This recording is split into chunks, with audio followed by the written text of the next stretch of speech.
Dear Venerable Sir, Sister, Dhamma friends, this is the time for today's Dhamma talk. To start the Dhamma talk, you may consent 3 times, sadhu, sadhu, sadhu. Namo tasse bhagavatu arahato samma sambuddhasse. Namo tasse bhagavatu arahato samma sambuddhasse.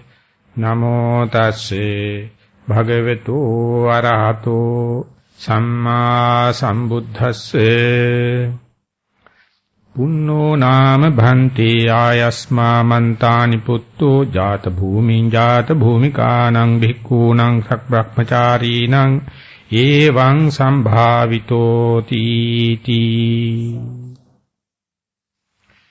Dhamma friends, today is the first day of our retreat. So I thought of delivering a series of talks, one in each day, and for all the series I selected one of the particular discourse you find in the out of the 3 baskets in the Tipitaka. You find it in the Sutta Pitaka, specifically in Majjhima Nikaya. It's a very famous sutta known as Rathavinitha Sutta, and in the translation it says that relay chariots.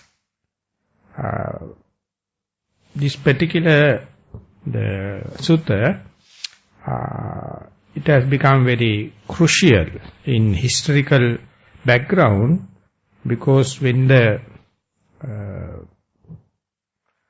as the time passes from the great passing away of the Buddha, different lineages, different thoughts came into being, and ultimately this Theravada tradition or the Hinayana tradition, they wanted to have their own frame and what to select and what to reject kind of thing. And they are specifically this happened in the commentarial age, specifically in Sri Lanka. And when that happens, the Acharya Buddhaghosa was the crucial person. Though he was not a Sri Lankan, all the authoritative monks, elderly monks, elders we call, in Sri Lanka, trusted upon him and asked him to frame the teaching of the Buddha, later what we call as Theravada tradition. And according to Venerable Buddhaghosa's selection, this Rathavinitha Sutta and its content was quite taken as standard. And that is how the particular book, the Visuddhimagga, path of purification, came into being, and that became a yardstick, then onward, to measure whether this is falling into the Theravada tradition or into the Hinayana tradition. And they are basically these 7 stages of purifications are very characteristics. This is the particular discourse dealing the subject of 7 stages of purification. Though it is a discussion or discourse among 2 disciples, it has been recognized as the main teaching of the Buddha. There are a few episodes in this particular discourse. As it goes, the very first introductory part is when the Buddha was in the Vesali, after the rainy retreat, that means continuous meditation for 3 months, there were some other monks paid a visit coming from the Kapilavatthu, the birthplace of the Buddha. And they came and paid respect, and according to the Buddha had a friendly talk, and then made a specific question from the monks came from the native place of the Buddha. And that is a very the question itself is phrased in such a way, it is giving the ideal good qualities of a monk And Buddha says that Konuko bhikkave jata bhumin jata bhumikanam bhikkuna sabbrahmacharinam evang sambhavito. O monks, you all came from my native village. Who is the monk in the native village, native area, that he is well esteemed and well praised by the other co-practitioners as to having these following qualities. So that is how the Buddha is going to give a character certificate or character traits good for a monk. And there are the 10 qualities mentioned, and these 10 qualities or these 10 topics are recognized as good and something to be mastered. These 10 topics are considered as a white or good or recommended by the Buddha. And when we are reading the other canonical literature, you can say there are some other 32 topics Buddha has condemned not to talk and not to indulge. So these are the good 10 that is to be discussed, to be acquainted with. And in order to avoid the other 32 kinds of talks, one must has to recognize these 10 topics, and then whenever necessary, whenever time permits, you have to master them, talk them, and engage them as much as possible.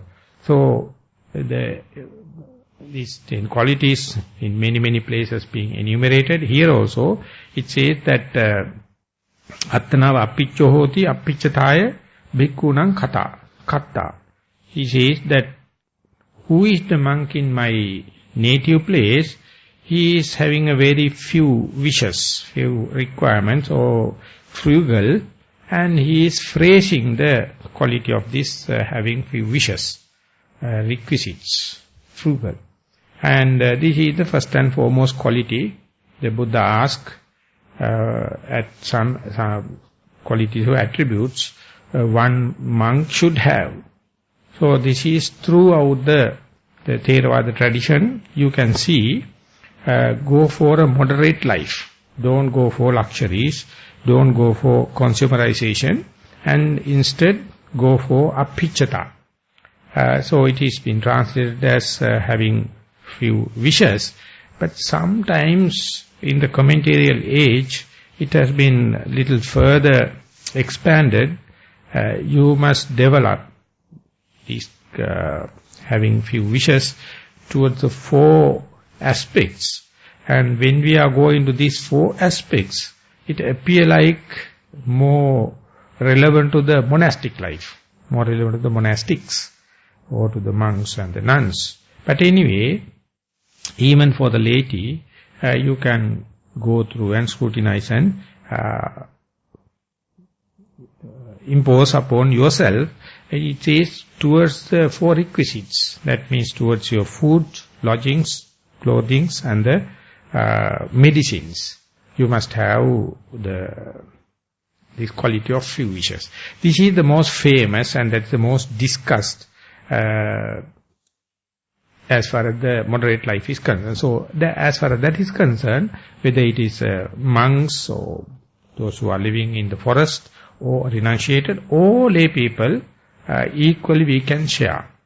The next one is Dutthanga Pichata. That means as far as the meditative life is concerned, always in this particular sutta also we are going to deal it in the detail. You must have basic moral responsibilities, but if someone finds that general moral responsibilities are not enough, he has to go for very specific kind of moral practices known as Dutthanga. That means that he or she is having very deep-rooted defilements. For them, they have to use some techniques not discussed among the general practices. That is called Dutthanga. And Dutthanga is a very additional qualities. Monks try their best as much as possible. So whenever these dhutangas are available, practiced, it indicates he is a very ardent, he is very dedicated, and he is very concerned. But dhutanga apicchata means whatever the special qualities or special kind of restrainment you practice, you must not expose to others so that others will know. You must practice as much as possible, but you must have apicchata kind of a quality, not to brag upon, not to show it, and to hide as much as possible. You practice as much as possible, but never allow others comes to know. Therefore, it is not mere the moderate life, not mere lack of consumerization, but towards the qualities also, you have all the good qualities, that is kind of a practices you do it, but you are not going to measure it. Others do not have, I am having, therefore I am superior, or I am better off life. You are not going to measure out of your qualities. So this is a very, this kind of thing are, I think, more relevant to the monastic life rather than the lay people.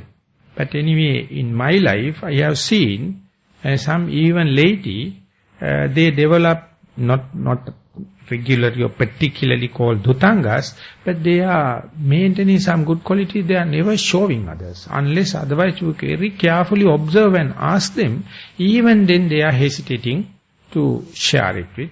But they are masters, and therefore they know how to find the least frictional path in the vicissitude of the life.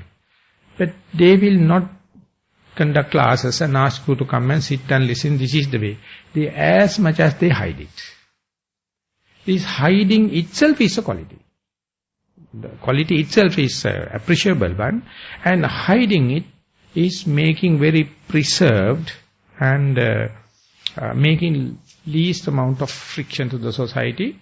And he imposes himself, never make a commandment for other people. Instead, he is hiding himself. If someone come and ask carefully, they will teach them by demonstrations, and never ask the second person also to as a commandment. And he also must keep it as a one's own practice with one's own wish. So this is one tradition throughout the Theravada you have. So in order to study them, in order to go into that, very difficult to get by little bit of acquaintance. You have to have a long time acquaintance, then only you can come to know how these elders are maintaining their character, how these elders are unshaken, how these elders are finding the least frictional path under any difficult situations. So for that, dhutangas are, it is the technical term, but each and every person, successful characters, they have this kind of qualities, whether it's a monastic or laity. So this is later commentaries, but attributable to the same apicchata, that means like having little amount of wishes. The other one is pariyatti. Pariyatti means the theoretical knowledge, the book knowledge. So you have to accumulate as much as possible the book knowledge, but you must never use this as a tool to suppress others. Or rather, the book knowledge you acquire but never show others. Never you are going to recognize yourself as a scholar. Because it's the scholastic thing is always, often leading to debates. Often leading to the comparison and the conceit. And therefore, those who are spending time in these literal places, universities and Pirivena in Sri Lanka, you can understand how much the jealousy, how much the fighting each other, cutting throats happenings. Because that it is become one-upmanship. I am having this and that, and not only that, you make, ultimately you become vicious. Others should not have this kind of thing. So ultimately what happens is your whole, the purity, whole your idea of becoming a meditator, becoming a person who's understanding the teaching of the Buddha go negative. So this is called book knowledge and theoretical knowledge. So therefore, that does not indicate a negative quality intrinsically in the theoretical knowledge. But the person who is possessing it should not have this apicchata, not to show it off. But always you try. And therefore, those who have this quality of apicchata, this theory knowledge will be a double-edged sword. For that particular person, his career will be disturbed. His career will be tarnished by more and more knowledges. So therefore, you have to use it in a appropriate way. And the adhikama apicchata is the most appreciable one. That is, you have all your moderate life towards the utilities for requisites, and you have moderate approach or underestimation towards your virtues and qualities not to show others, and the underestimation or not to show your theoretical knowledge, and even then you have them, and therefore your achievements, your acquiring of your qualities like wisdom, insight knowledges may happen. Whatever the knowledge you have, you must have the quality not to expose it, not letting others to know it.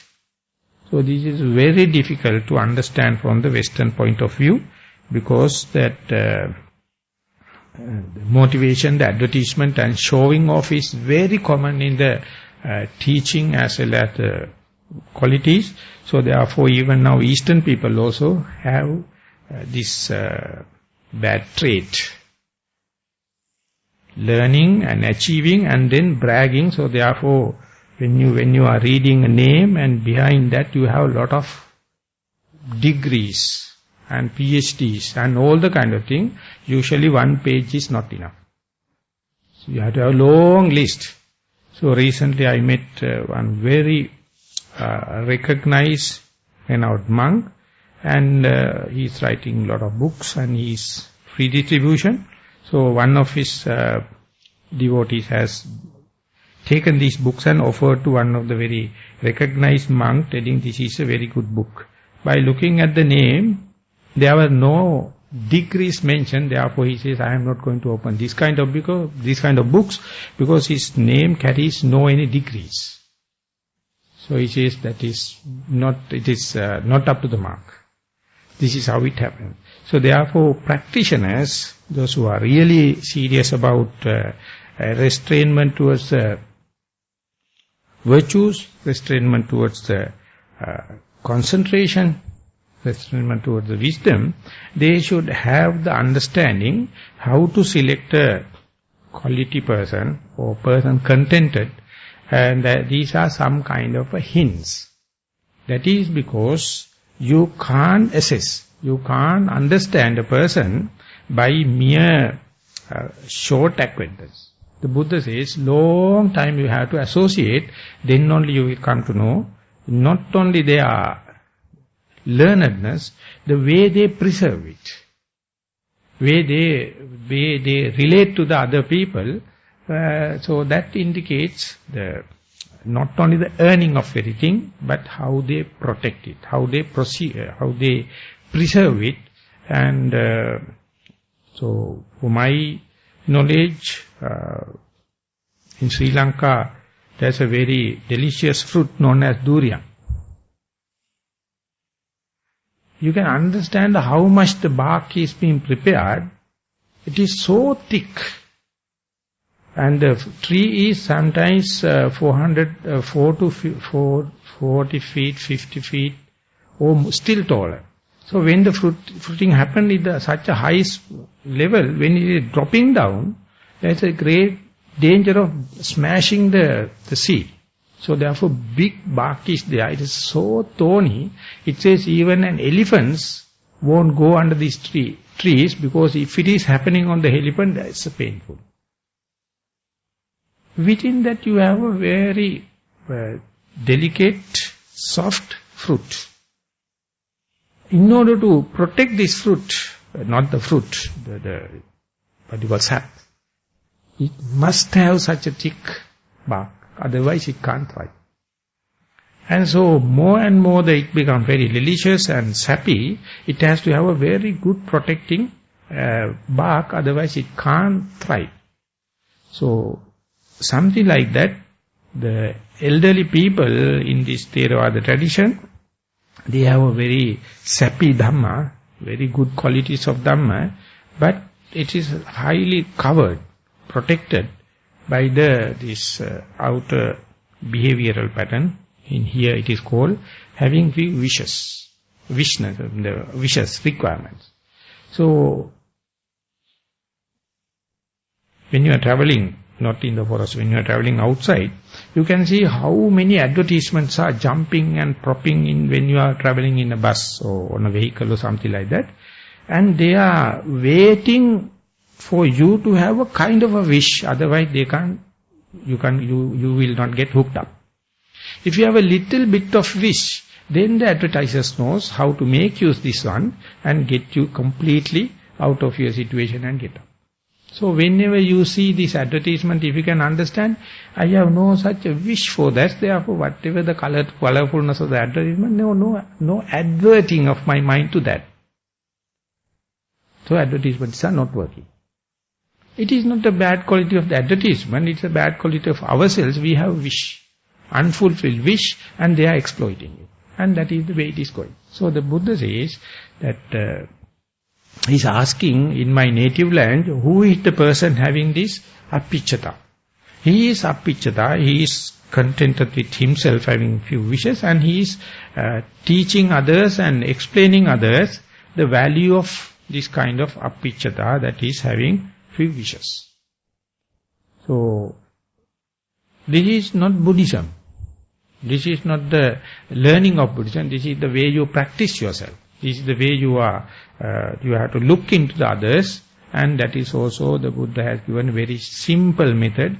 Association with long time only you can come to know who is the real person is really get benefited from the teaching of the Buddha. Instead, there are a lot of people with so much of advertisement and bragging and boasting themselves.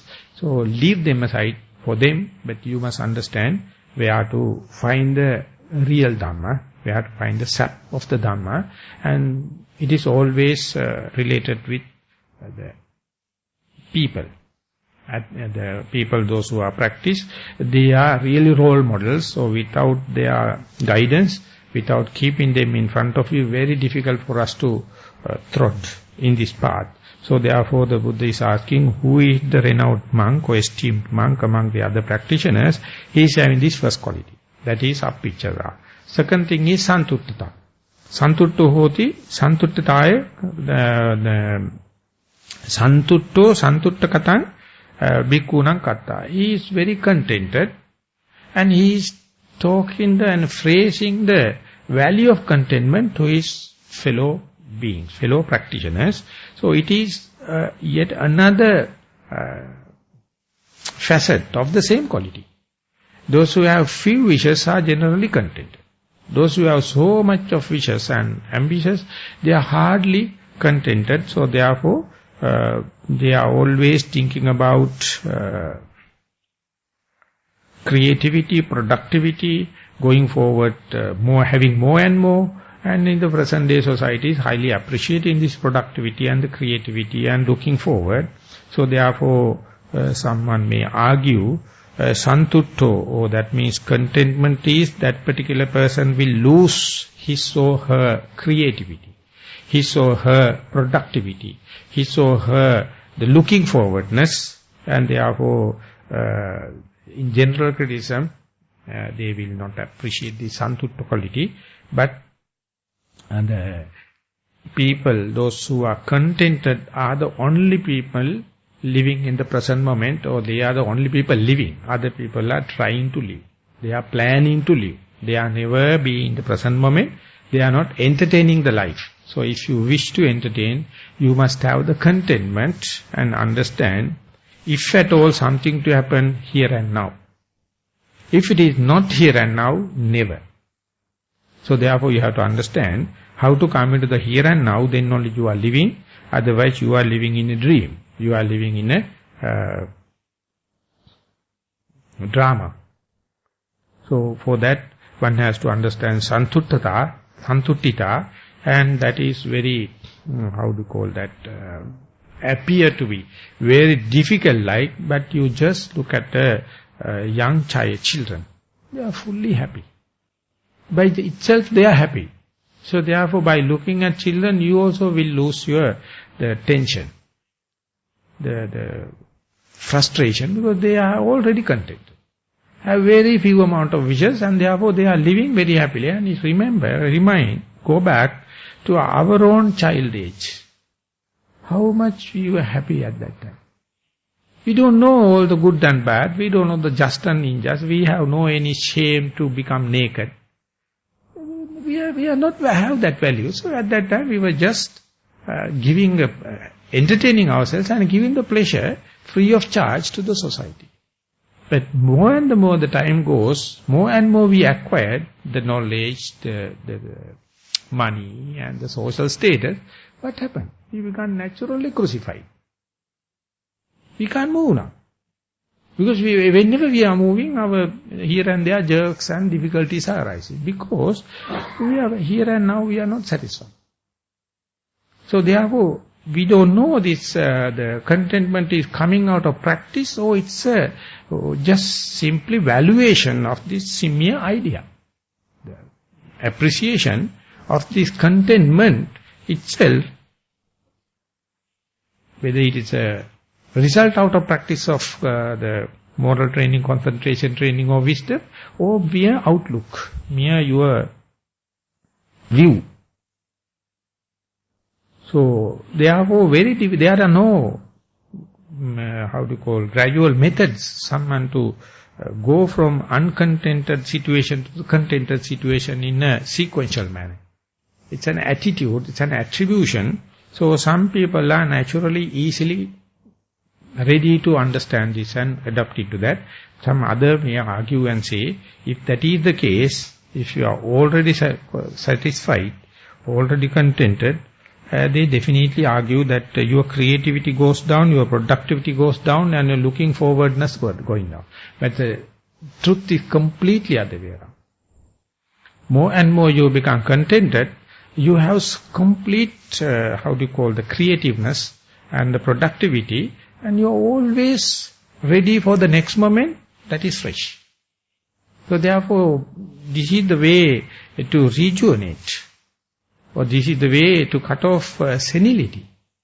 Otherwise you are being consumed by the time and space, and fast you are losing. So therefore, in commentarial stories and some other case histories indicate, even though it is difficult someone to grasp this idea of contentment, once you go there, then only the living, then only the life start. Otherwise we are trying to live. And the other one is asansatto hoti asansatta katang bhikkhunaṁ katta. The other one is the appreciation of this solitude nature. That natural tendency is to become socialized and ultimately become cheap popularity and kind of thing. But instead, if someone can understand asansatto means not get mixed up with so much of people, getting aloof, at least to a certain amount of time within your day or within your week or within your year.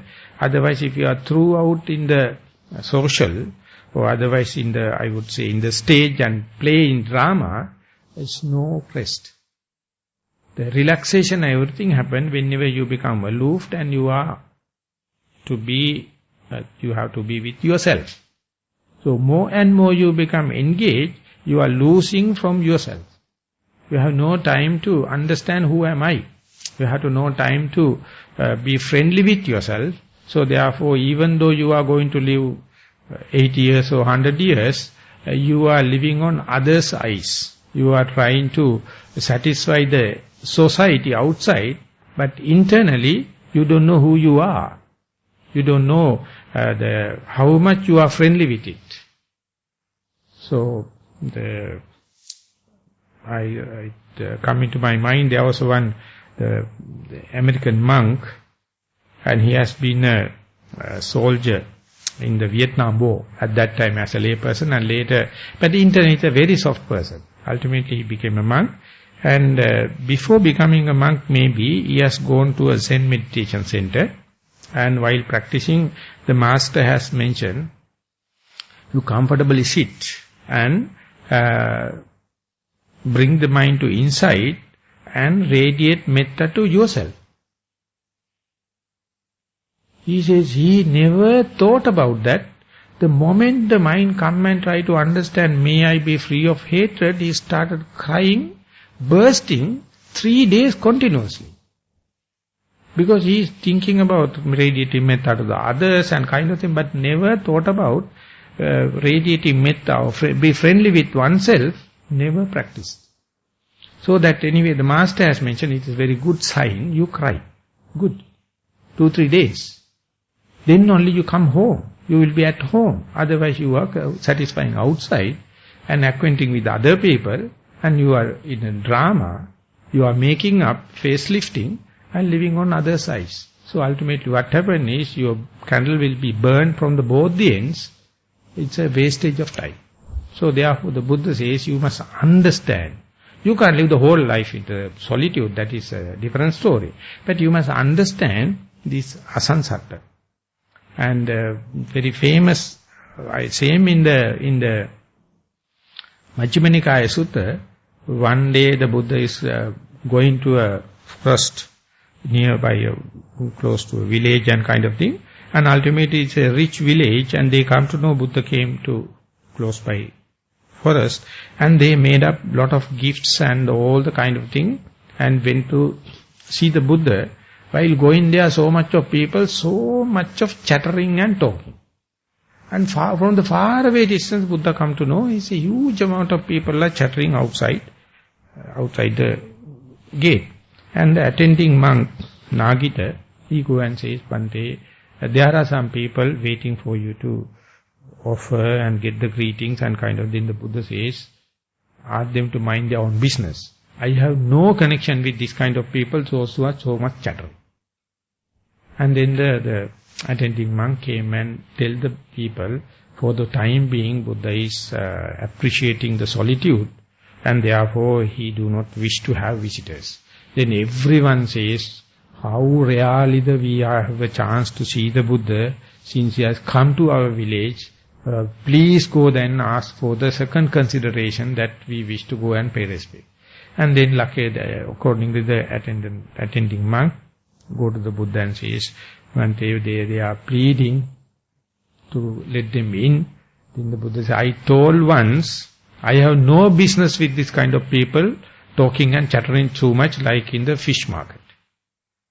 And the second time also, he goes and says, Buddha is insisting upon his solitude, so therefore that he do not wish. And they ultimately plead for the third time also.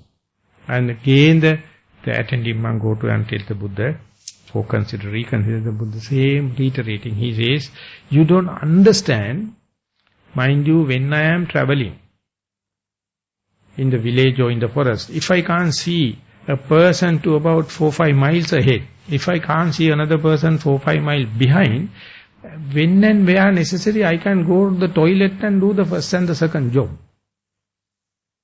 That is the solitude I am talking about. Leave aside all the other kind of thing.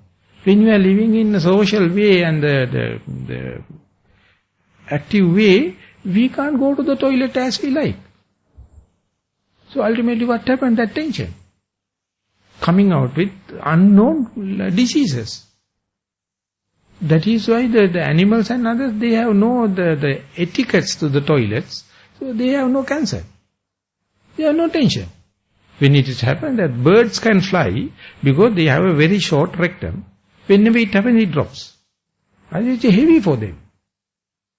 But we people being socialized, How many we have regulate these kind of thing, and do you think that it is go without any repercussions? No. So therefore you must have your own time. So if someone asks with a multitask business and kind of thing, how many time you have for meditation, there is hardly we can give 15 minutes daytime, because so much of work, so much of responsibilities. So he has to understand, after doing 23 hours and 30 minutes, can't you allocate 30 minutes for yourself? So is it what a kind of punishment this is?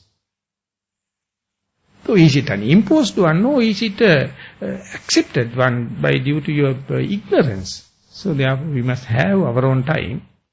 Not our own time, my own time. It is not plural term. You have to talk in the singular term. If it is not so, that is the mistake we have done to our body, done to our career. So therefore you have to work, because we are not from the Kingsley family. We have to earn something. But that earning must be for the moderate life. Not for luxuries. Not for extravagance. Not for consumerization because of the advertisement. And if it is so, they are not the culprit. You are the very one. So therefore your way of life, your the family relationship, the job relationship, all the time, the asansatta. Not at least you must have little time to separate. And modern day, we go for picnics, we go for camping. That is the idea. But anyway, these are all initiated by this meditative life. So the aloof kind of a distance, because at the death, whatever the acquaintance, whatever the familiarity you have to depart. That is a assured thing. Whatever the other arguments you are going to happen, your death is certain. Life is uncertain. So your way of life must be adjusted. So I can talk it because I am presently in the edge of the forest. So I am inside, I will be much more stronger. When I go out, that is my own mistake. When I go to the town, when I go to the people and associating, they are asking why you are coming then from the forest to the outside. I can't answer it.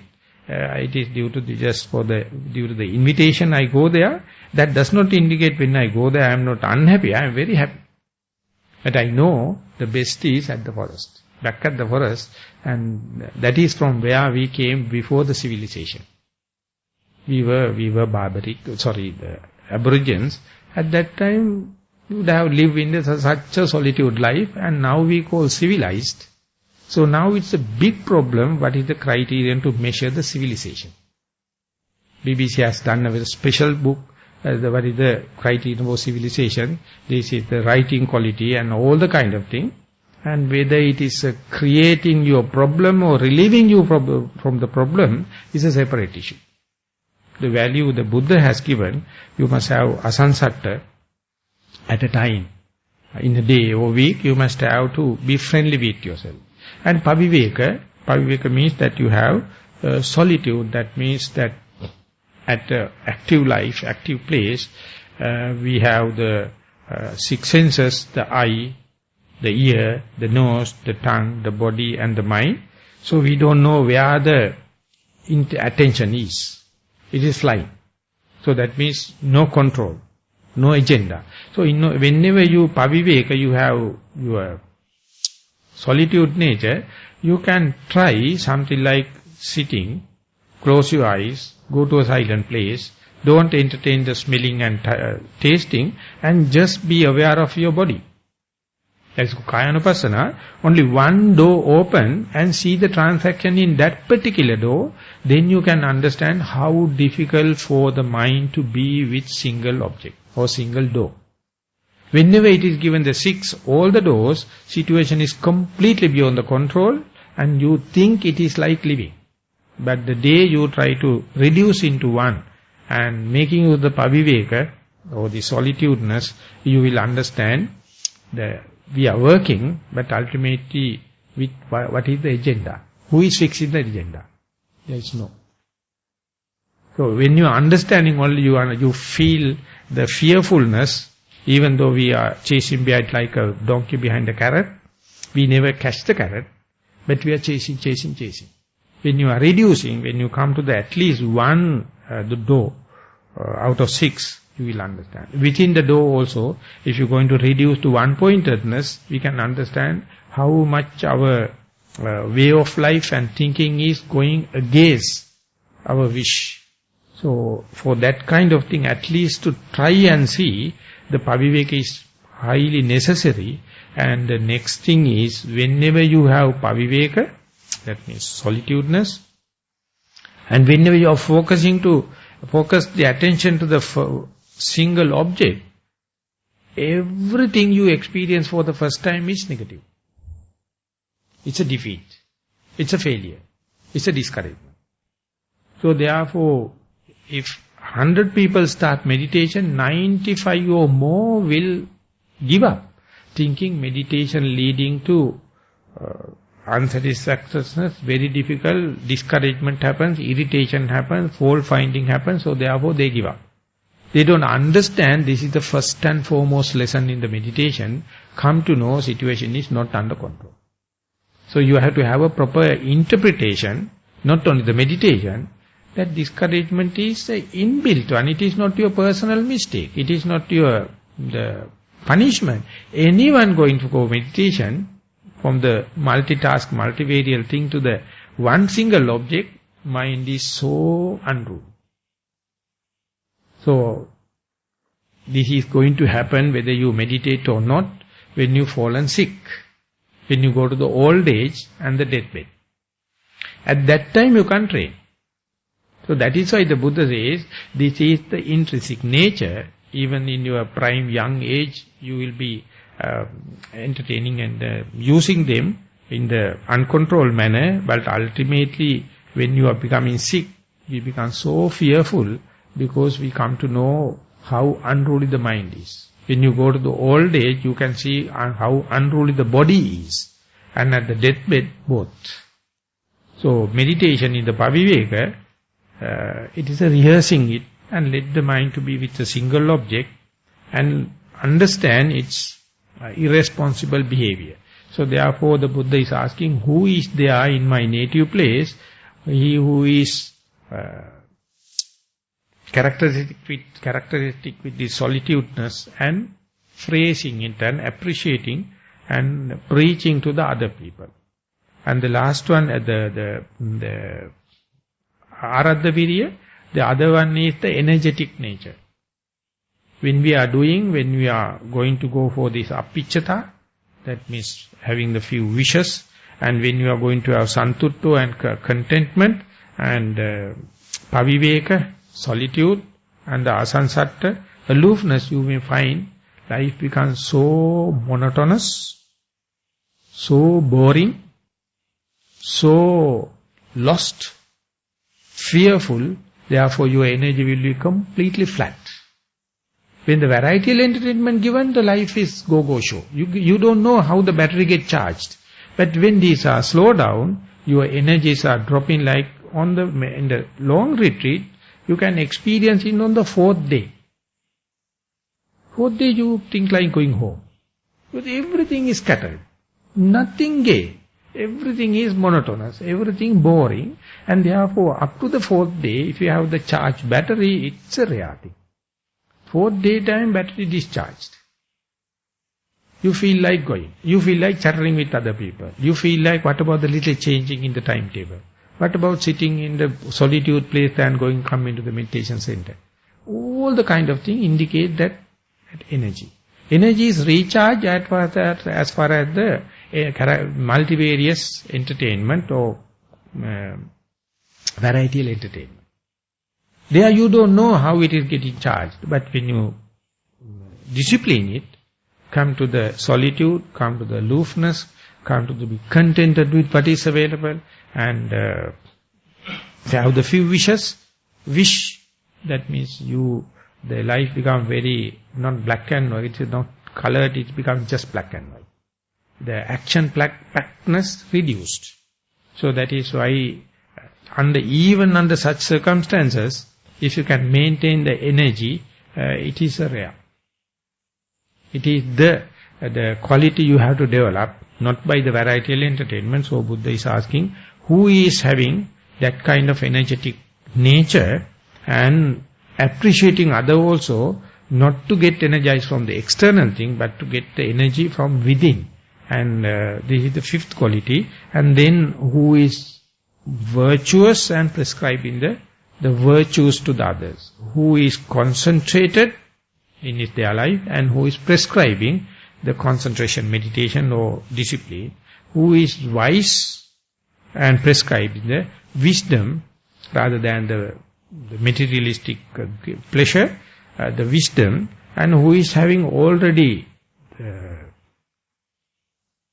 emancipated, or is delivered, and asking people to have this deliverance as an object in their life, and he who even after deliverance they come to know, I am delivered, and that knowledge is there, and others also are to understand, in a sense it is hinting, you have the deliverance inbuilt in you. The day you practice and come up to there, you will understand you realized it. That realization is not coming from outside, that very understanding. So, all 10 qualities indicates the value system of the Buddha. The value system Buddha prescribed in terms of Dhamma. He says if someone is having these kind of qualities, and not only that, he is helping and sharing with the fellow beings, that is the person I would like to know, is there such characters in my native place?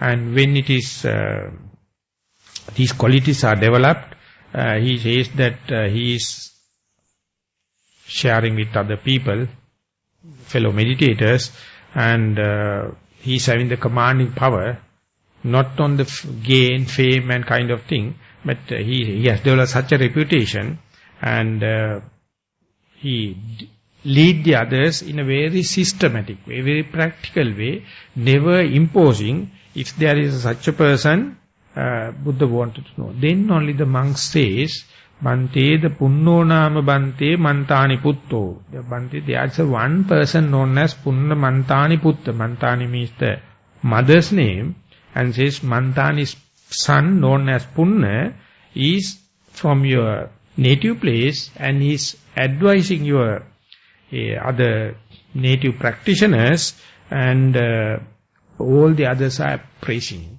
Everyone is esteemed, and therefore Punnamantani Putta is the one we can prescribe, we can indicate to you fitting into your qualities. So this is the first incident in this particular sutta, and the Buddha is appreciating if even a single person in the whole society having these qualities, and he is having the upper hand and prescribing others and sharing with others and leading, that society is fortunate. Because nowadays, these qualities become you become unsocial, you will be decasted. But if the society is mature enough to understand this kind of people as the leaders, as to someone to be instructed, that's a kind of a very good attribution of the society itself. So therefore, the Buddha is happy that his native place is having that kind of a qualitative people, a person at least, and the others are, at least the monastics, are ready to get the advice from him. So when this discussion is going on, Venerable Sariputta is close by.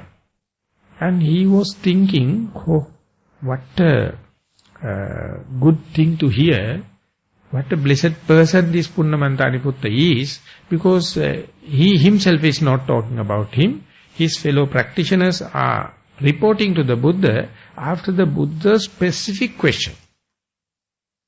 Buddha is asking these qualities, and then they say, Punnamantani Putta is the one having these qualities. So therefore, the Venerable Sariputta is making a determination, I must make a trip one day to meet this person. Because he is such a phrased one, so therefore then and there he make a determination, may I have a chance to see this particular person. So this is the in this picture, first time Punnamantani Putta is presented. In a very, very dramatic way, but not in a person, but in the character. So therefore this time, whenever you know that most of the Buddhist people, those who have acquaintance with the canonical or Buddha's teaching, they know Venerable Sariputta is the most learned person and leading others. The Buddha has appreciated him as the one of the commanders, but even then he was searching for another person in the same discipline having these kind of qualities. So therefore, this is not meditation, I am telling, this is common sense. If you do not have this kind of common sense, it is hardly you can appreciate the meditative results. That is what you have to have this outlook, that you have to have this view. Otherwise, whatever the meditation you are going to do, you don't know what to select and what to reject. Or otherwise, in the face of better, you have to reject the good. In there, if you do not discriminate the good and the better, sorry. Because better never ask you to come. You must have magnetizing power to understand and go and live with the better, even at the cost of losing of good. For that, this kind of a value system, this kind of a culturing system, this kind of a upliftment system is the most important.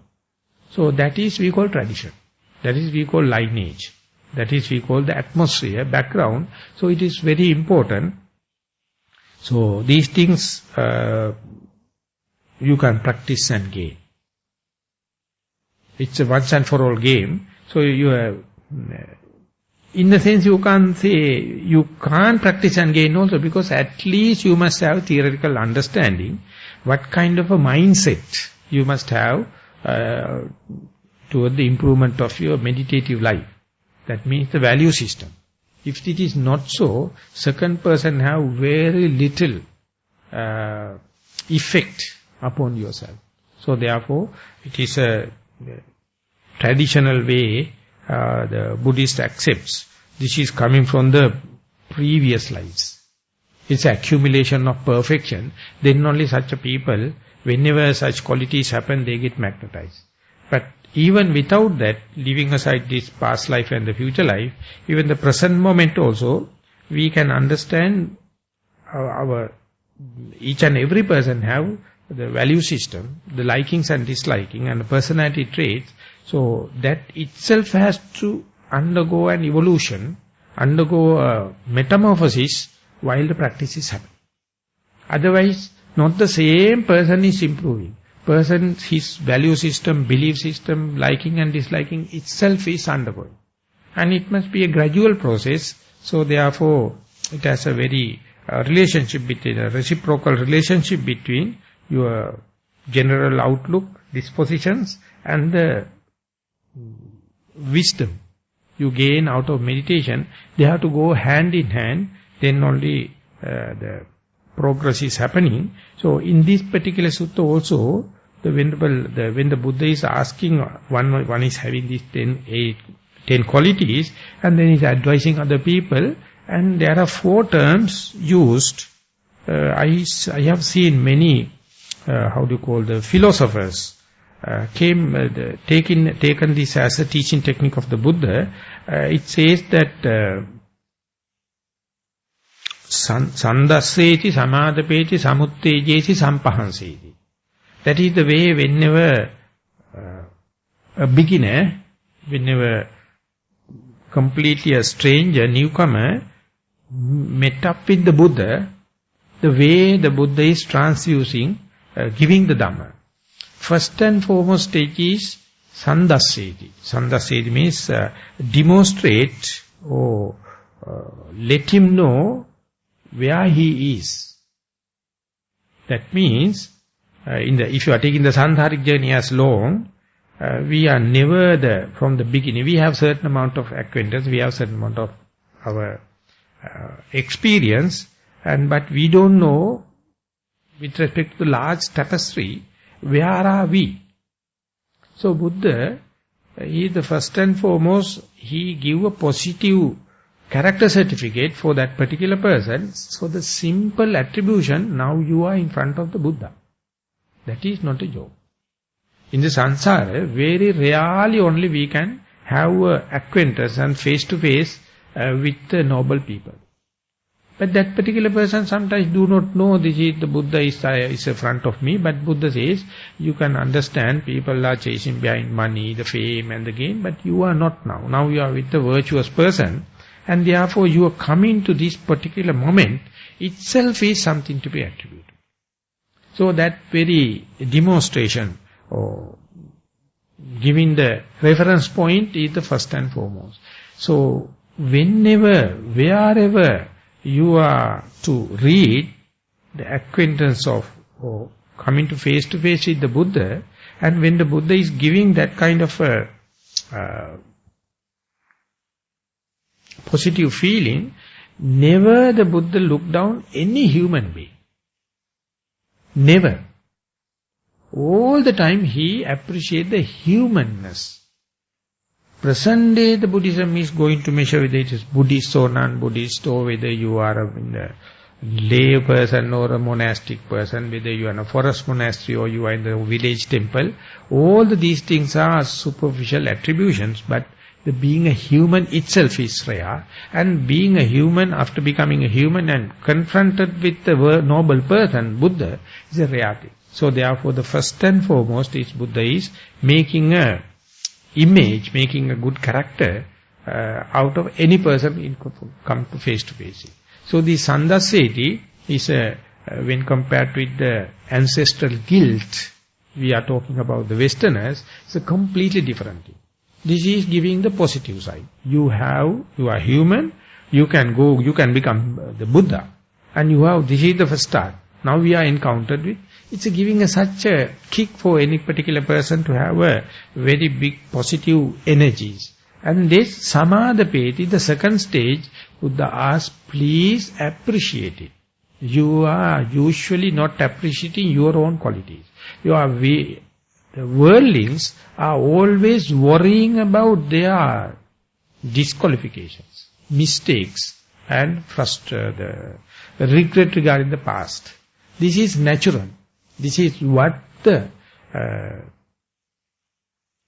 term meaning of Putujjana. Putujjana means the world beings always see the negative side. One's own negative side and the other's negative side. Anyone who is master to see one's own negative side definitely see the outside also negative. But the Buddha, whenever confronted it, he says, see the positive side of yourself. You are human and you are now in front of the Buddha. And if you are appreciating yourself, you can understand being a human itself is a good thing. So therefore, unless otherwise you appreciate it, you can't get the results. You can't get the satisfaction of it. So second stage is Samadapeti, asking me to appreciate oneself, and that is I think Buddha is the best to do this, communicate this. And then Samuttejesi, then the Buddha says, having these all the qualities, having these basic powers, having this endowment, why don't you think about a very good esteem or higher aim, gain, or an objective. So asking him to have a good hope or good objective and Samuttejesi. Therefore, making use the present qualities, making use the available endowment, you have to now have organized the strategies to go to the maximum of the human being can go. So there the Buddha is giving a kind of a future plan. This must be what you have to do because you have all the basic qualities. When that is happening, with the third stage, when that is happening, the person encountered with come to know that even though I have the basic qualities, can I achieve this kind of a big objective which in the life? Because this is the first beginning, so he may be discouraged, and then the Buddha appreciate and touch him back on his head. This thing he says, I also was the same. When I start, I had no depth of courage. But when you are going only, it happened. Therefore, Sampahanseti, appreciating and giving the boost. For that, Buddha has all the qualities. So therefore, the Buddha is asking these, all the four qualities, whether it is attributable to Venerable Punnamantani Buddha. If someone met up with that Punnamantani Buddha, is he talking about the good qualities of the beginner? Is he asking the beginner to appreciate himself? And then don't leave it there, giving him a good objective, good task, and after that boost him up and giving the necessary background atmosphere. If that is the case, he is the most benevolent person to not only that particular person, to the humanity. So here also these qualities are being mentioned, and I saw in some of the Sri Lankan Buddhist philosophers, they come to know the value of the Buddha, see the positivity of the nature. Even the world is full of suffering. Each and every one of us is thinking about the negative side of ourselves and the discouragement. The Buddha never look at it.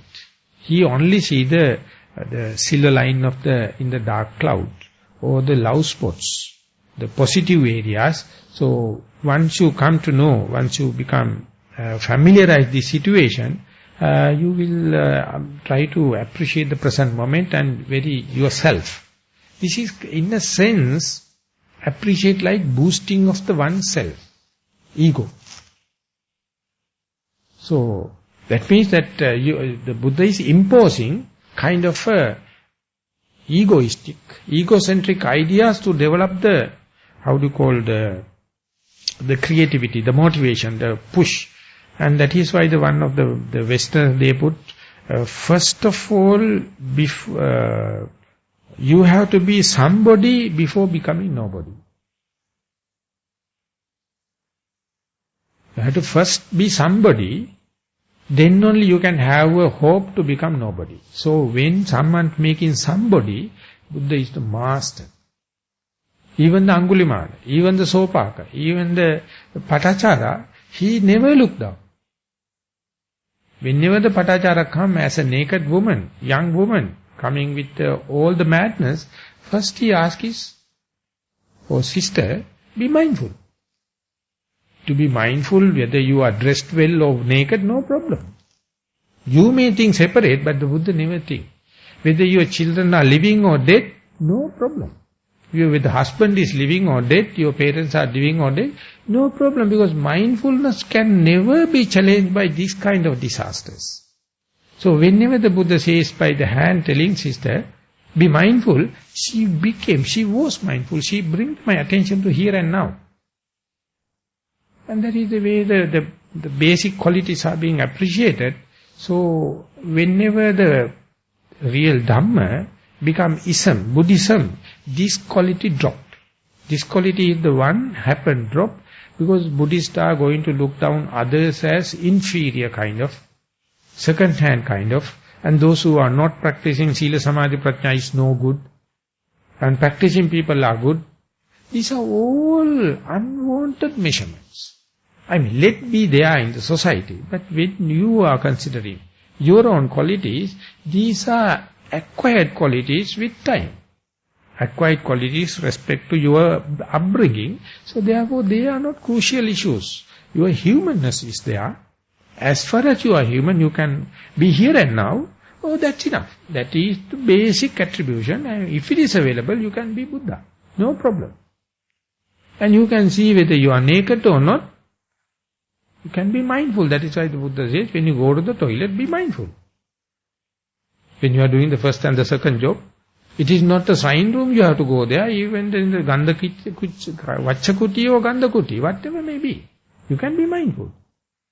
So it is not you all has to go to the India or has to go to all the kind of place. If you know the art, if you know what is the gist of the message, one day you will ask yourself within a day, even if you are so-called multitask, what is the point you cannot be mindful? At the beginning you find how to start mindfulness, where can I be mindful, what is the most conducive condition? Yes, at the beginning yes, but when you keep on practicing, whatever may be, at least one day you will come to know, at that moment I am not mindful. That is the best. Under such circumstances, I was not mindful. The moment you come to know that means mindfulness has taken the care. It is not only mindful about the mindfulness, it is mindful about the unmindfulness also. That is the power. That is the way you are giving the whole task to mindfulness. So therefore, being yogis, or how do you call the practitioners, don't try to entertain this kind of a negative, remorseful argument. Always try to be positive. Positive also, it is not the way. I would call the Pollyanna, it is try to find a reason to be glad under any circumstances. Then the life is very positive. Without that, you are always asking the grace of the teacher and other qualities from the outside people, and you will never gain it. You expect that my past karma must be good, and the outsiders must be very conducive, my teacher must be giving the grace, or all the nonsense. Whenever the mindfulness comes into being, whenever the mindfulness is well defined, you understand you have the basics, but you are not appreciating it. You have not given the proper value system, then even Buddha can't help. But anyway, every one of us, even the Buddha, started with this mistake. So therefore, even if you are doing this mistake, it is not a crime. It is not punishable. It is human. That is enough to start. So that is why this sutta I selected. And not only that, this is the first episode. And then we are going to deal with the second episode where the Venerable Sariputta and Purnamanthaniputta discussion. And I hope it will give technical data, information how to start from 0 to 100. But today's one was basically attributed to give the mindset. What kind of a mindset, what kind of a common sense you should have. So it will helpful for you to not to be judgmental, not to be reactive, not to be assuming, but in the non-judgmental, non-reactive, non-assuming way to practice. And then the meditation is not a task force, it will be a hobby. Thank you very much for listening.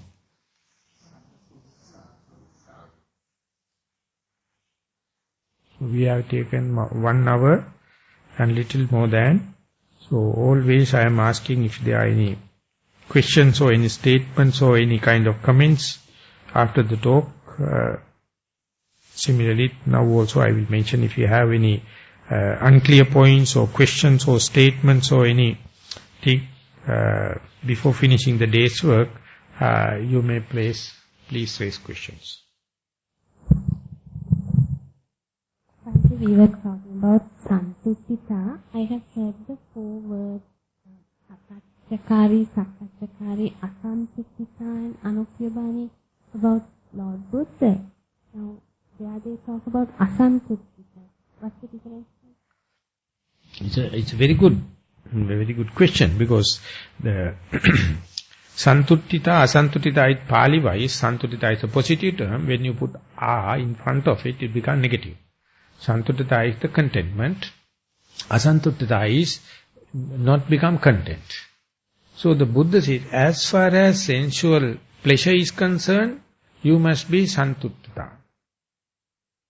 As far as the spiritual achievements are concerned, you must always be Asantuttita. As the materialistic gain is concerned, you must learn how to say enough. But as far as spiritual cost is concerned, until you become Arahant, you must not say enough. So last time when I go to UK, that your friend came, Halahako, and he gave me a book, Enough. He asked me to read it. It says that we don't know this term as far as the luxuries and consumerization and the requisites are concerned. You must say enough. So then only you have time for consideration about yourself and the achievement, the spirituality and religious kind. So, but as far as the spiritual gains are concerned, so on, Sakadagami, Anagami, even the Buddha, even if you become Anagami, make a mindset not enough. You have to go to the Arahant. So therefore, the attention, whether it is wise attention or unwise, it is a strategic attention or non-strategic, is it radical or not, the word meaning has nothing. You have to apply it into the present context, then only it becomes energetic, electric and hilarious. But if you apply the asantuttita into the materialistic gain and santuttita into this thing, finished. Finished. That is your whole yourself in the gallop. So there you have to put in there, and the teacher can't help you. Or the Buddha can't help you. And if your rational, the lazy, hazy and bewildered mind can't decide you, so you have to have the very clear, serene mind to understand, am I in a position to say enough for the materialistic part? And so that we have idea not enough regarding the spiritual gain. And that is why it is very difficult someone to understand, even after the Buddha, after his full enlightenment, still he meditated. Why should he meditate? Because he is the fully enlightened being and omnipresent, omniscient. But even then he meditated. He is not enough. At least for setting a good role model for other people, even after the enlightenment, don't go for socialization. Appreciate the solitude life and set the example. And so much of qualities it says, after the fully achieving, still he is keep on practicing. So I asked Venerable Jnanarama, because for me he was it's a contented character, I mean full of qualities and knowledge, Sanskrit knowledge, Pali, but still he has a movable table and keep it there and reading at least few words with the specs and the magnifying glass and all the kind of thing. He later told Dhammajiva, I can't read it, why don't you come and read it for me. So then when I am sitting, he brought a little chair for me. We have no feeling about sitting in a chair in front of a monk. So then I told Bhante, he is my, specifically the preceptor, then I told, what is this? I mean, he is not in a position to carry a chair, but he says, this is not a respect for you, this is for respect for the Dhamma. Then I told Bhante, if I am going to sit in front of you, I can't read it, I become nervous. So if you have the respect for Dhamma, let me sit down. Are you sure? Then I am saying, yes, yes, yes. Then after reading, I told her, I know you have read this sutta so much of time. I am now a novice. I am reading you. What is this? He says, you don't understand it. So more and more you read, more and more you can go to the depth. And therefore this make it as your character also. Never incessant teaching and learning. But not for the materialistic gain. Not for the gain, fame, money kind of. That is, you have to understand enough. That's enough. And then go for. So therefore, santuttata, asantuttata, this is the beauty of the philosophy. Philosophically, when you take a term, you apply it to all the sides. And say, word itself has no any spiritual meaning, but with respect to the context, it has the meaning. And if you do not know how to relate with the context, that is lost. Spiritually you are losing, you have no aesthetic value in your understanding, you can't gain it for the future. So that is, in Sinhala we call Moda Vaduwata Hambeccha Ayudhayak wage. That the poor carpenter, when he gets the sharp instrument, he harms himself. Because he do not know how to make use it. But the Buddha has given very sharp instrument, so you have to use. So therefore, if someone is to misinterpret it, so it is not the bad of the Buddha or Dhamma or anything, and nothing, you also get tense. That is, particular person do not know how to handle it. So therefore, santuttata, asantuttata, sometimes called Atma. Buddha says that you have to boost your Atma sometimes, or your ego sometimes not. So it's a very hell of a question, where the boosting start and end, and where the non-self going to come into being. In the Vipassana, so very nicely, you can understand, Sila Samadhi, it's a boosting your ego. And when you come to the Vipassana, slowly you peel it off. So it's your attribution, your attitudes to the Sila Samadhi is being completely questioned, hacked in Vipassana. So one can't understand the rationality behind why. That's why that particular person, so first of all you have to be somebody before becoming nobody. So if you cannot be somebody, your ego, your energy is not enough. You are second-hand citizen. Inferiority, you never fight. So you have to gain. You have to have education, you have the money, everything must be there, and then enough. So this, the changeover is very circumstantial, it is person to person. But I am telling it is living Dhamma, it is living tradition. So when you go there, the day you understand it, up to that point I have to boost up ego, and then onward in the same sitting, it's peeling it off. And peeling it off happen, it is Dhammata. You have to let go. So that's why that we are talking and using lot of terms, but understanding is completely different paradigm. Once it happens, you see it is not belong to the space and time. It is not, you can't say Dhamma is 2600 years old, so therefore present day we have the second grade Dhamma. No, it is living. It is the way you approach, you apply yourself.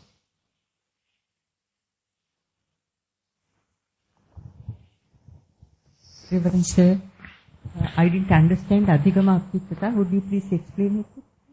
Yeah. That is to say, Adhigama means, in the technical meaning, the Sovan, Sakadagami, Anagami, Abhyat, that is non-returnable, the solid achievements. There are 4 grades. And how to call for the listeners, for the disciples, Arahanthood is the maximum. So whenever it happens, Sovan, Sakadagami, Anagami, Arahant, your relationship with other people, co-practitioners, your family members and kind of thing, how to proceed without any hindrance, even though you have achieved, is not the quality of others. You have to understand whatever you have to assume, whatever you have achieved, you must protect in such a way, not let others know. The moment the other person come to know, 2 damages. One thing is, they come and start praising you and boosting and kind of thing. And therefore, your ego, even though you are going in the dwindling and chasing of the, chopping it off, invariably it comes. The second thing is, other person will stop meditating and paying respect that you will give the grace and he will meditate, he will become a arahant in the next day. It's the worst thing. You have to kick him until, mind your own business. So in order to have this, this thing, the masters sometimes play tricks. This is a very famous one. Yeah, very famous one during the time was Saddhatisa. Saddhatisa means just after the Duttagamini. He was a very powerful king, took everything under the one umbrella, and then his son married to a low caste woman, and then son was outcasted. And his younger brother took the regime. That is Tisa. He became Saddhati, the person in longest time. And whenever he comes to know in Anuradhapura, someone monk has achieved something, he used to go and give the royal patronage and helping and telling them, when you are the people doing, I am a king, but I have no this thing. So please take anything you need and let the others to learn it and practice and kind of thing. So whenever such a person is being recognized, that person is being completely put up on the pedestals, telling that king never goes toward the normal people, he would have achieved. So people come and praising and kind of thing happen. So when that happens, one day very simple but very highly achieved monk was there, and he came to know, he was in the outdoor, the king is coming to his place. King is coming to his temple. He came to know now, if he is going to come here and recognize me, end of my solitude. So what he did was, he threw away the outer robe and went outside with the naked, the topless, and started drawing something on the ground, like a mad person. Because in our way, we can't break the soil, that is one of the rules. So it appeared like in the sand, he says, so king looked at him and thought, see, how can he be such a saint? He is the mad person. So he turned and went off. But there was one apprentice, young monk, he was so happy that my teacher is about to recognize. So he was waiting the kings to come. But he saw king turned away and went off. And he was so angry with the master. And when they are told, that king was about to come in and going to recognize, what the thing you have done? That you played such a mad thing, ultimately now no recognition, and so we have to daily go on Pindapat and earn, otherwise that everything would have come. And then the monk came to know what has happened, and then the first monk was very elderly, he was about to pass away, he made a determination, unless otherwise the king come and handle, my body will be unshakable. He did a determination and passed away. And then people came together and tried to put into the coffin and kind of thing, can't change. And 1 day, 2 days, 3 days going on, ultimately message went on, something is mystics. So the message went to the king. And when the king comes, immediately he put his hand and then everything happened in the orderly manner. Then everyone came to know, he is the person with so much of ESP and all the kind of thing. The king gives the full recognition. But after the demise, not while living. So still one of my teachers went, this is the tomb of that particular monk, because he has been highly recognized, because he know how to, not to lead, not to understand other people that I am so and so. So it's a very important quality. I think I am not prescribing it for the lay people, but if you are a monk, that you must understand whatever the qualities, you hide them and just live like a normal being. I am telling you must know the art of how to be a citizen John. Just citizen John, in Sinhala we can say how to be a Siribiris. Just live. Otherwise people come and put the crown and kind of face and kind of thing, that is the end of it. So you must have your solitude, you must have all the conditions, never claim it, and the claiming itself is a bad quality. Adhigama apicchata is that you are asantutita, you never happy with what is the present existing state, you are trying. But never show others, so that you are, it says that in a sand bed, something like the walking path, the one grain of sand is not different from the adjoining grain. The sand bed, sand. So you must be a grain in the sand bed, grain of sand in the sand bed, never claiming a discrimination with others. So that adhigama apicchata, it's not achieving something, but and adhigama apicchata is a still higher galvanizing effect of the same quality, so it is preserved. If it is not galvanized, rusting can happen. So the galvanizing effect is more and more even you are passing away, the people come to understand what a kind of a human qualities that they are developing. That is what the lineage in Thero, the tradition. All the people, all the achieved one, they maintain this modesty, maintain this moderate way of life, just recognize themselves as monks. So therefore, becoming a monk it's a kind of a shield. We are in the common sense, you are highly achieved, or you are the rogue behind the rope, no problem. Everyone have been treated equally. Buddha has asked lay people also don't to discriminate. The monks also asked not to discriminate. So continuity is there. Preserving nature.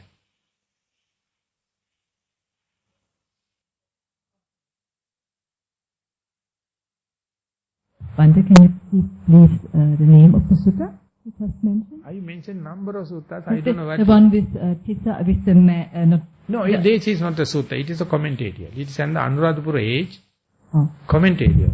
There is no particular. The sutta Buddha has given just this thing, but later in the commentators they accumulated every such a thing happened in the golden age of Sri Lanka, the Buddhism, and they put it. That is why the commentaries are so thick. Lot of stories. Each and everything is being given with the stories, and I don't know whether it's exaggeration, whatever made the communication takes place. When you read the story, you understand what is the gist of the idea.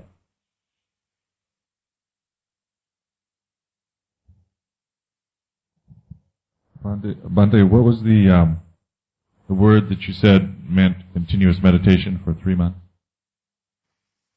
It was the phrase, and I didn't get it written down. Continuous meditation for 3 months. Of the Buddha's continuation. No? No. No, the rainy retreat. Oh, just the rainy retreat. Yeah, rainy retreat. This sutta is starting with that episode. Now we are in the almost beginning of the rainy retreat. On 14th this month, we are observing the rainy retreat as monks. And then once I have taken, I have to live in this monastery for the 3 months. That is called rainy retreat.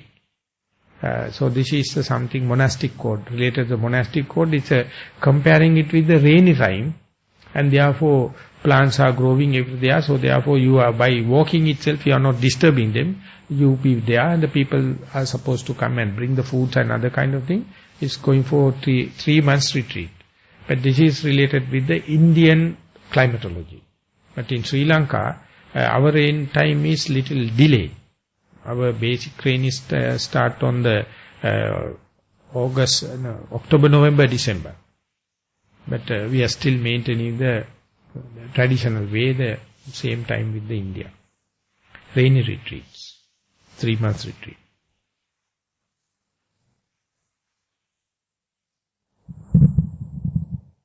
Bhante, when you started your talk today, you said it was taken from the Madhyama Nikaya or something, the chariot. That is Rathavinitha Sutta. This whole series will be based on that. That is the chariot. Ratha means the chariot, and it has been translated as relaying chariot, one relaying each other. Relay chariot is an example given at the end. Relay. So is that in the Madhyama Nikaya? Yeah, number 24. And what was it in Pali that you said? Rathavinitha. Vinita Ratha, well disciplined, the relay chariots. It is the last example given according to the name of the sutta. Then you went on to say about the 7 stages of purification. That was a part that is in the same sutta. This is the sutta giving the skeleton for this development. Not the skeleton, it is talk about the 7 stages of purification, and that is how later the insight knowledge is also imposed into that. And now the Visuddhimagga whole the explanations came into being. Then Bhante, you gave us the 10 factors. That is also related to the 7 stages. No, this is about the person who is going to be the main actor in the game now. He is depicting now. His characters are being given with the 10 attributes. He is the person going to give the 7 stages of purification in the 2nd, 3rd episodes. In the films also, when you are the first time the main actor is coming, it's a different way they are presenting. They won't bring it to the telling, this is the main actor going to become. No. They come with the different stories, and ultimately that particular person will be shown again and again and again. So you have to understand this is the way presenting the main actor. So likewise, this is the story also going with the different episodes. Ultimately, Punnamantani Putta come into being, and then he is talking. These are the attributions or qualities of Punnamantani Putta, the main actor, main speaker.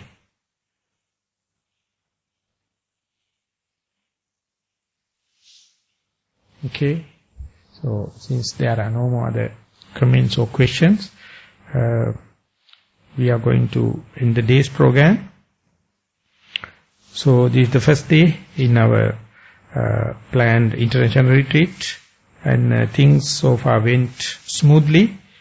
So therefore we must thankful and share merit with all the seen and unseen, everyone had contributed towards this success, and we are the one gaining the best.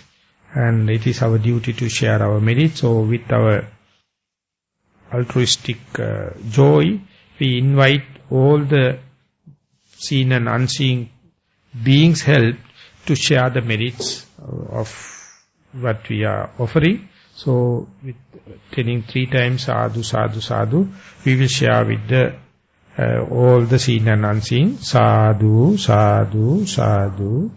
And yet another way of traditional sharing merits is to share the merits with our dear and near ones. So whether they are living or passed away, we remember our merits, what we have accumulated. So with the sharing idea, anumodana, we invite them to see them and experience them and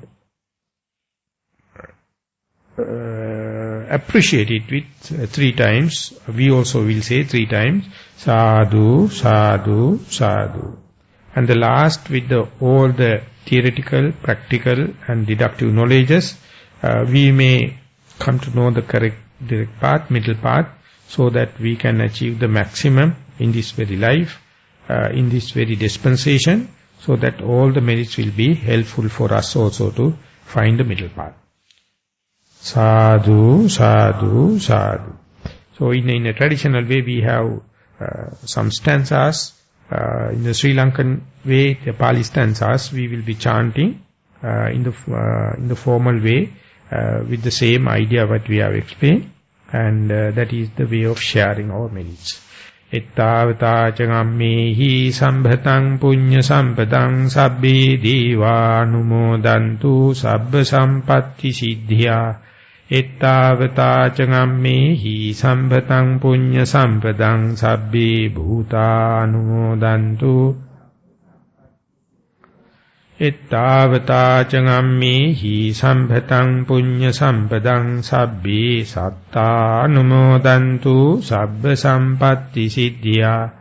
Etta akasattha ca bummattha deva naga mahiddika punyantang anumoditva cirang rakkantu sasanang. Akasattha ca bummattha deva naga mahiddika punyantang anumoditva cirang rakkantu desanang. Akasattha ca bummattha deva naga mahiddika punyantang anumoditva cirang rakkantu mang parang. Idang wo ñātīnaṃ hotu sukita hontu ñātiyo. Idang wo ñātīnaṃ hotu sukita hontu ñātiyo. Idang wo ñātīnaṃ hotu sukita hontu ñātiyo. Imina puñña kammene māmi bāla samāgamo. Satang samāgamo hotu yāva nibbāna pattiyā. Imina puñña kammene māmi bāla samāgamo. Satang samāgamo hotu yāva nibbāna pattiyā. Imina puñña kammene māmi bāla samāgamo. Satang samāgamo hotu yāva nibbāna pattiyā. Sadhu, sadhu, sadhu.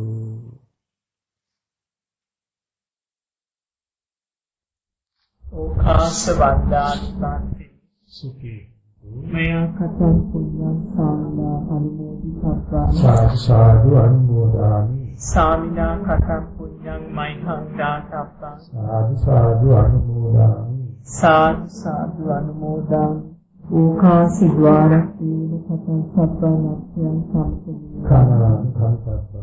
sadhu okasa kamāmi bhante Ditiyampi okasa kamāmi bhante Satiyampi okasa kamāmi. Abhivādana sīlisse nityam vaddāpa cāyino cattārō dhammā vaddhanti āyuvanno sukhaṃ balam. Āyurārogya sampatti sabba sampatti mevaca atto nibbāna sampatti vināte samicchatu. Sīlavantam gunavantam punyam settannam uttaram Dhamma deva maya laddam buddha puttannam Maha. Sariputtādi sīrānam āgasam patipātiya Saddhā sīlam daya vāsam badam paripanamāma.